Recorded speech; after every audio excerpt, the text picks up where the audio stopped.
Olá a todos, sejam muito bem-vindos, queridos amigos e amigas. Nós somos da SECA, Comunidade Espírita Caminheiros do Amor. A nossa casa fica na rua Arnaldo Magnicaro, número 1370, bairro Campo Grande, Zona Sul da cidade de São Paulo.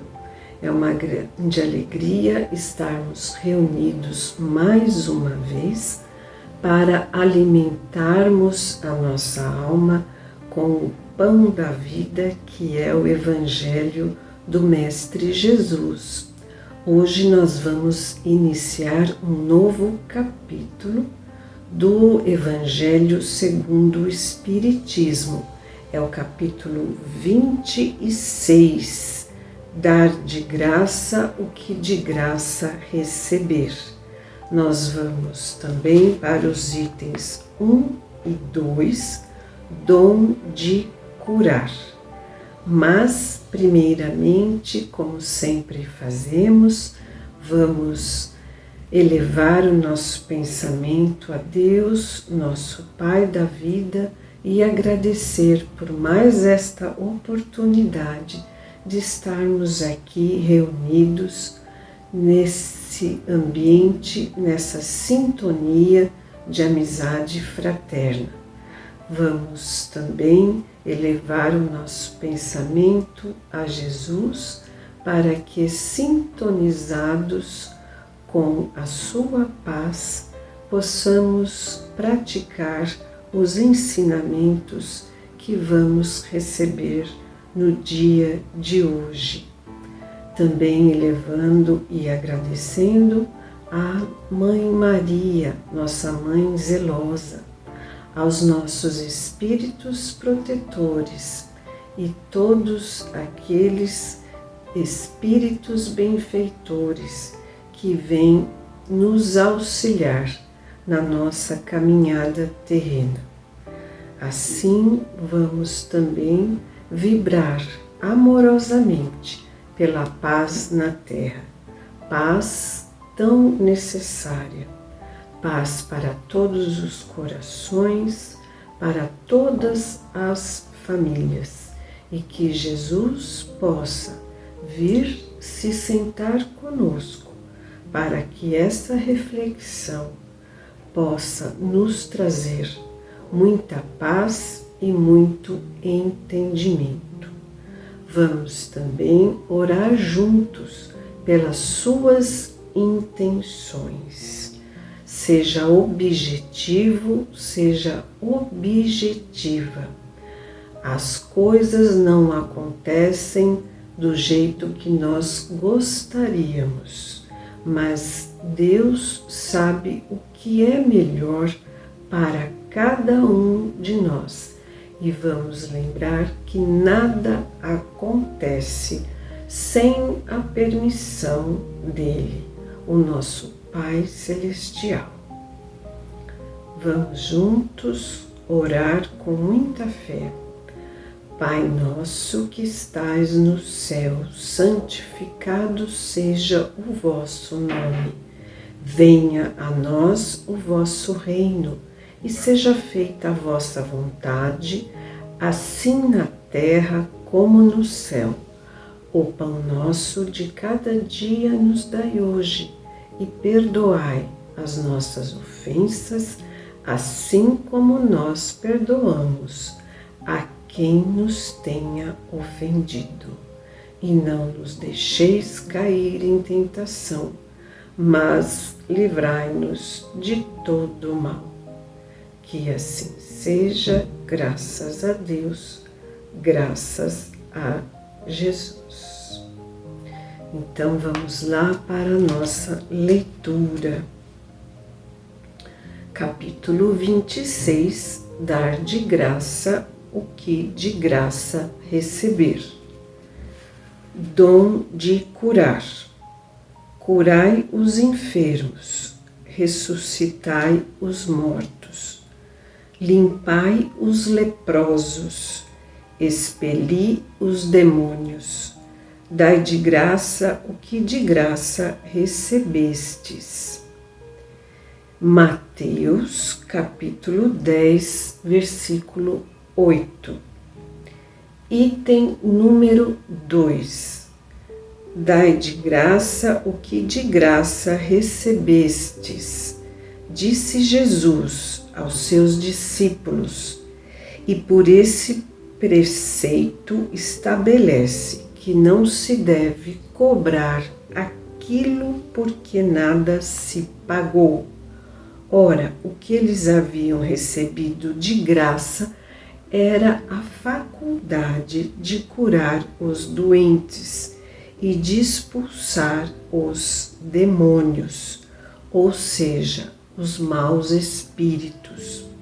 Esse dom lhes fora dado gratuitamente por Deus, para alívio dos que sofrem e para ajudar a propagação da fé. Ele lhes diz que não o transformem em objeto de comércio ou de especulação, nem em meio de vida. Bem, então o nosso capítulo fala primeiramente da mediunidade. Jesus está aqui orientando os seus apóstolos, os 12 escolhidos por eles. Eles não eram perfeitos, eles não estavam prontos, eles eram homens simples e ignorantes, porém eles tinham boa vontade. E hoje, quem são os herdeiros dos ensinamentos de Jesus? Nós, todos nós, somos os seus discípulos, porque somos cristãos e seguidores de Jesus. Queremos seguir a jornada redentora do Cristo para a nossa evolução espiritual e para nós termos a felicidade verdadeira aqui já na Terra, no nosso mundo terreno, já colhendo os frutos desse serviço. Jesus está aqui prestes a partir. Não teremos mais a presença física do Mestre. Então ele está deixando o seu legado de amor, de trabalho, amor na forma de caridade. Quando Jesus fala, curai os enfermos, o nosso querido e saudoso Divaldo Pereira Franco, que nos deixou fisicamente recentemente, o Divaldo nos fala que o dom de curar todos nós temos. Quando nós apertamos a mão de alguém e essa pessoa irradia coisas boas, alegria de viver, nos transmite paz, uma energia que nos faz bem, que nós temos vontade de ficar mais tempo com a pessoa, essa pessoa tem o dom de curar. Todos nós temos. E o contrário também é verdadeiro. Às vezes você cumprimenta uma pessoa e fica com dor de cabeça, porque a pessoa está numa sintonia, num padrão vibratório difícil causado pelos maus pensamentos. Nós temos no livro dos médiuns aqui no capítulo 14, médiuns curadores. Então diz que esse gênero, esse tipo de mediunidade, que é de curar, consiste principalmente por curar por simples toques, pelo olhar, ou mesmo por um gesto. Então, quando a pessoa tem um coração amoroso, um simples olhar pode ter o poder curativo.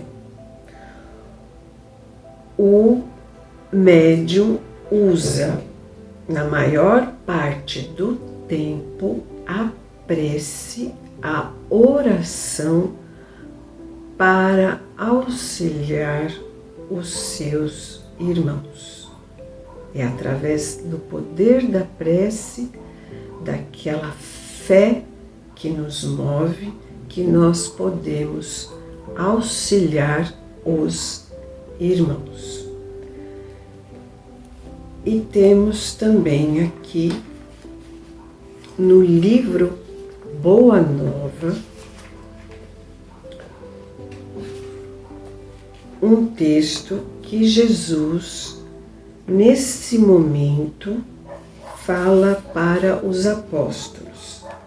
Amados, Jesus diz para os apóstolos, com mansidão extrema: não tomareis o caminho largo por anda toda a gente, levada pelos interesses fáceis e inferiores. Buscais a estrada estreita dos sacrifícios pelo bem de todos.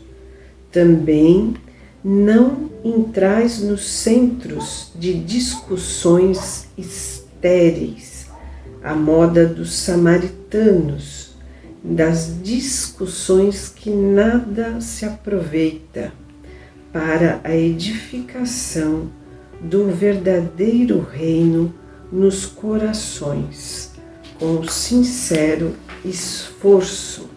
Então são aquelas discussões inúteis que gastam as nossas energias e de nada se tira proveito. O mestre continua: ide antes em busca das ovelhas perdidas da casa de nosso Pai, que se encontram em aflição e voluntariamente desterradas de seu divino amor, ou seja, elas se afastaram de Deus. Reuni convosco todos os que se encontram de coração angustiado e dizei-lhes de minha parte que é chegado o reino de Deus. Trabalhai em curar os enfermos, limpar os leprosos, ressuscitar os que estão mortos nas sombras do crime e das desilusões ingratas do mundo, dos desalentados.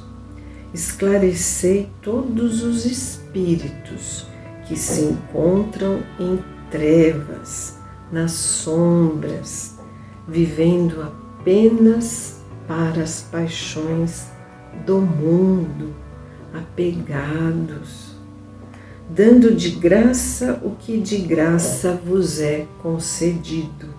Não exibais ouro ou prata em vossas vestimentas, porque o reino do céu reserva os mais belos tesouros para os simples. Não ajunteis o supérfluo em alforjes, túnicas ou alpergatas para o caminho, os calçados, porque digno é o operário do seu sustento. executou. Por isso que não se pode cobrar pelo trabalho do serviço mediúnico, pelo trabalho da caridade, caridade moral e caridade material. Depois também não podemos esquecer que o trabalho na casa espírita, o passe, que é uma doação fluídica que faz bem para o corpo e para a alma, jamais nos isenta de nos cuidarmos através da medicina. Nós temos que nos consultar, cuidar do nosso corpo para que ele possa cumprir com o seu tempo aqui na Terra. É preciso acatar o medicamento que o médico nos dá, o aconselhamento do médico terreno e jamais abandonar o tratamento achando que a casa espírita é uma casa de mágicas. Na casa espírita, o dom de curar cura o espírito, que pode refletir e vai refletir salutarmente no corpo, mas isso não nos isenta de tomarmos a nossa medicação. Tá certo? Depois tem ressuscitai os mortos. Bem, os mortos não podem ser ressuscitados, uma vez que o espírito se desprende daquele corpo, ele não volta mais à vida. Isso é impossível. A ciência nos diz que é impossível. Nós temos no Evangelho a passagem da ressurreição de Lázaro. Ela está em João, no capítulo 11, versículos de 1 a 46. Lázaro era irmão de Marta e Maria, e ele já estava sepultado fazia 4 dias. Maria e Marta chamam Jesus, avisam a Jesus que Lázaro está doente, mas Jesus está longe. E ao chegar, Jesus encontra Lázaro já sepultado. Então as irmãs falam para Jesus que ele já deve estar cheirando mal devido à decomposição do corpo. Mas Jesus clama: Lázaro, venha para fora. E ele sai do túmulo lá envolto nas faixas, para o qual o corpo dele havia sido preparado de acordo com os costumes da época.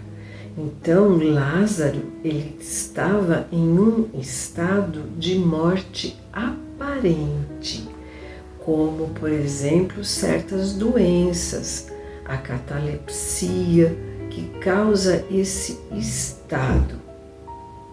E assim Lázaro sai do túmulo e fica chamando a atenção de muitas pessoas, causa ali uma comoção, e os poderosos da época resolvem planejar a morte de Jesus, porque se sentem ameaçados, eles querem ter a dominação sobre o povo.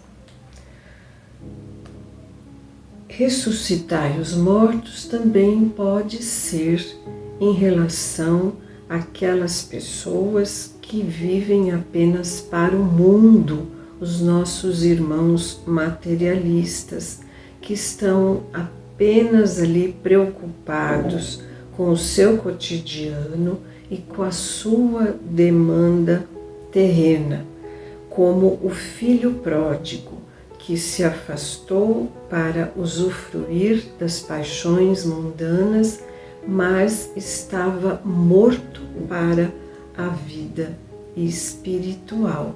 E ele também é chamado de volta por Deus. Volta à vida. Limpai os leprosos. Por quê? Porque a lepra era, a hanseníase, era um grande mal daquela época. E os apóstolos receberam a mediunidade aflorada a ponto de curar os leprosos sem se contaminarem pela doença. Expeli os demônios. Os demônios são os maus espíritos, aqueles espíritos que ficam aqui nos obsediando, nos tentando, desde que nós entremos em sintonia com eles. A pessoa que tem Jesus no coração e que está determinada a seguir o Mestre, não recebe a influência dos espíritos. Ela pode até perceber essa influência, mas ela está numa sintonia mais elevada e assim nós não devemos temê-los, nós devemos orar por eles, porque eles são espíritos sofredores. E aqui vai uma dica: não vamos nos referir a esses irmãos como irmãos, chamá-los de encosto, porque isso é falta de caridade. Vamos chamá-los como irmãos, irmãos sofredores, que um dia vão se cansar de tanto sofrimento, de praticar o mal, porque ninguém pratica o mal sem ter as consequências, e eles vão um dia se voltar para o amor do nosso Pai Celestial. Depois ele fala assim: dai de graça o que de graça recebestes, Ele nos fala não transformar esse dom da mediunidade em objeto de comércio ou de especulação, nem em meio de vida. Ora, nós temos aí vários exemplos de espíritos de luz que se doaram no trabalho, no serviço, amorosamente, a vida toda. O nosso maior exemplo é o nosso Divino Mestre Jesus. Podemos também citar o Chico, Francisco Cândido Xavier, que foi a vida toda extremamente pobre e sempre trabalhou. O Chico psicografou mais de 400 livros e todos os direitos autorais foram doados para as obras sociais, para as creches. Todos os recursos foram doados. Chico, ele foi muito pobre e começou a trabalhar ainda criança. E ele se aposentou como datilógrafo no Ministério da Agricultura. O Divaldo também, Divaldo Pereira Franco, ele se aposentou como escriturário lá no antigo IFASE, Instituto de Previdência e Assistência dos Servidores do Estado, em Salvador, na Bahia, em 1980. Podemos viajar no tempo e ir mais longe. O próprio Paulo de Tarso, após a sua conversão na estrada de Damasco, ele deixa de ser rabino da lei, de ganhar como rabino da lei, de fiscalizar se essa lei estava cumprida, de perseguir os cristãos, e ele passa a trabalhar como artesão. Quem leu o livro Paulo e Estevão vai ver que ele volta a ser tecelão. Ele fabricava tendas. O relato bíblico indica que ele aprendera esse ofício com o pai. E depois da sua conversão, ele volta a trabalhar como tecelão para se sustentar durante as suas viagens missionárias. A profissão de fazedor de tendas era comum na sua época e era uma forma dele garantir a sua independência financeira. E Jesus?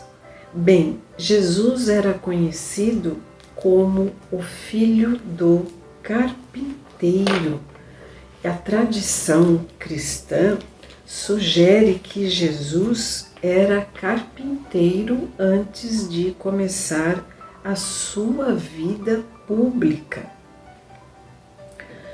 o que indica que ele aprendeu essa profissão com seu pai José, que também era carpinteiro, conforme é citado. Jesus, ele teve a sua vida pública muito curta, dos 30 aos 33 anos. Então, até essa idade, o que nos é trazido é que Jesus tinha a profissão de carpinteiro. E assim nós vamos finalizando a nossa reflexão de hoje, que possamos todos servir, trabalhar amorosamente. Vamos começar a cuidar, primeiramente, de nós mesmos, para depois oferecer os nossos cuidados a todos aqueles que fazem parte da nossa convivência diária. Não vamos esquecer que um olhar, uma palavra, um gesto, uma prece tem o dom de curar. Agradeço imensamente a sua paciência. Que Deus abençoe a você e sua família. Um abraço de muita paz e muito obrigada.